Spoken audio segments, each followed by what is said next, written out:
পরিবারের কথা মনে পড়ে। মা আছে বাড়িতে শুধু একজন, ওনাকে অল্প অল্প মনে করে। ঈদ মানে নতুন জামা, ঈদ মানে আনন্দ, আর মায়ের হাতের রান্না করা হরেক রকমের খাবার। এমনই নানা আয়োজনে কাছের কিংবা দূরের আত্মীয়ের এক মহামিলন ঈদ। কিন্তু শহরের অলিগলিতে, রাস্তার পাশে, ট্রাফিক সিগন্যালের খালি জায়গায় আরেক জগৎ, যা একেবারেই ভিন্ন। ভিন্ন এ জগতে উঠে না ঈদের চাঁদ, আসে না ঈদ আনন্দ। যাদের কোনো বাড়ি নেই, নেই কোনো ফেরার পথ, তবে ওদের ঈদ মানে শুধু বেঁচে থাকা। না থাকে আনন্দ, না থাকে ভালোবাসা। সাধারণ দিনে কেউ না কেউ কিছু খেতে দেয়, কিন্তু ঈদের ছুটিতে শহর ফাঁকা হয়ে গেলে ওদের খাবার জোগাড় করাও কঠিন হয়ে যায়। যমুনা স্মার্ট রেফ্রিজারেটর, স্মার্ট লাইফে স্মার্ট রেফ্রিজারেটর।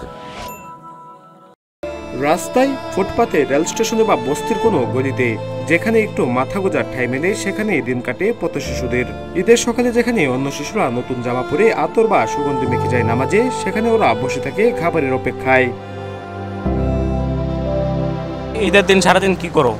স্টেশনে ঘুরে বেড়াই, খাওয়া দাওয়া মানুষ যদি যায় ওটি খাই, না দিলে না খেয়ে থাকি। এবার ঈদের নতুন জামা কাপড় কেনার ইচ্ছা আছে? ইচ্ছা আছে কিন্তু টাকা নেই। ওদের মুখের কথাগুলো শুনলেই বোঝা যায় ঈদ শুধু আনন্দের নয়, অনুভবেরও একটা দিন। শপিং মলে সাজ সাজ রং, চারপাশে আলো, নতুন জামা জুতা বেছে নিচ্ছে ছোট ছোট হাতগুলো। তবে বিপরীত চিত্র পথ শিশুদের। সামনে ঈদ, জামা কাপড় কিনতে পারছি না, সবাই জামা কাপড় কিনছে। আমি ঈদের পোশাক কিনি নাই, কেউ যদি দেয় তাহলে পরবো।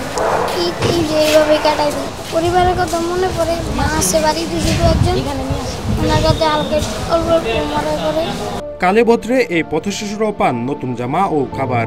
সামাজিক সংগঠন কিংবা সহানুভূতিশীল মানুষেরা দাঁড়ান তাদের পাশে। তবে এসব উদ্যোগ প্রয়োজনের তুলনায় অপ্রতুল। সরকারি বেসরকারি পরিসংখ্যানে জানা যায়, সারা দেশে প্রায় 34 লাখ পথ শিশু রয়েছে, যারা বেশিরভাগ সময় পথচারীদের দ্বারা নির্যাতন বা হয়রানির শিকার হয়। বাংলাদেশে এখনো পথ শিশুদের রাষ্ট্রীয় সহায়তা বা কোনো স্থায়ী আশ্রয়ের আওতায় আনা সম্ভব হয়নি। তবে যথাযথ পৃষ্ঠপোষকতার অভাবে এসব ছিন্নমূল শিশুরা মাদক, কিশোর গ্যাং সহ নানা অপরাধে জড়িয়ে পড়ে। পথ শিশুদের যে আসলে যেই জন্ম প্রক্রিয়া বা জন্মলগ্নে, সেটি তো আসলে পথে হচ্ছে না বা রাস্তাঘাটে হচ্ছে না। তো এই পথ শিশুদের যে এই যে সৃষ্টি, সেটার জন্য আসলে সমাজই দায়ী, সেটার জন্য আমরাই দায়ী। আমরা সকলেই আমাদের পরিবার প্রিয়জনদের সাথে উৎসবগুলোর আনন্দ ভাগাভাগি করে নিলেও তাদেরকে দেখা যায় যে তারা সেই উৎসবের আনন্দের দিনগুলোতেও রাস্তাঘাটেই তারা কাটাচ্ছে। এটি আসলে আমরা মনে করি যে সমাজ যে ব্যবস্থা রয়েছে, সেই সমাজ ব্যবস্থার একদম নগ্ন বহিঃপ্রকাশ, এবং এই ব্যাপারে সরকারের একটি যুগোপযোগী সিদ্ধান্ত নিতে হবে এবং তাদেরকে বিভিন্ন সরকারি যেই আশ্রম বা শিশু আশ্রম এগুলো তৈরি করার মাধ্যমে তাদেরকে সেখানে পুনর্বাসনের ব্যবস্থা করতে হবে। আজকে যে শিশুটি হেসে গেলে বড় হচ্ছে, কাল সেই হবে এদেশের প্রধানমন্ত্রী, জাতির অভিভাবক। তাই তো কবি গোলাম মুস্তফা বলেছেন, ঘুমিয়ে আছে শিশুর পিতা, সব শিশুরই অন্তরে।